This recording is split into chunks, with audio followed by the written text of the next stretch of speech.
Good morning mga kabisote! Halika, samahan nyo akong mulit maglalamas na naman tayo ng mga sangkap para sa ating simpleng pananghalian. Let's go! First step, meron tayong ditong kalitiran ng baka. Lagyan natin ng daon ng laurel, sibuyas, bawang, paminta, asin, and then tubig. Ito ipakukuluan natin ng 1 hour para malambot talaga siya.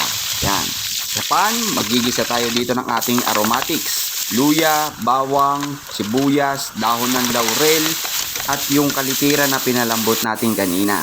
Maglagay din tayo dito ng toyo, paminta, at asukal. Pares retiro style ang babanatan natin ngayon mga kabisote.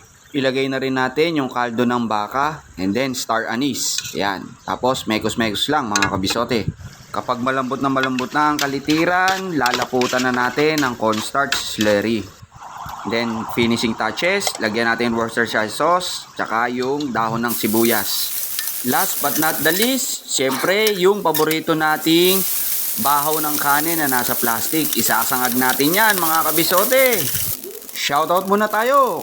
Shoutout kay Junel RB Mancera, kay Jean Atienza Arguelles, kay Vilma Tadyongan Limos, kay Isa Estillore at kay Evan Molo. Maraming salamat sa inyo.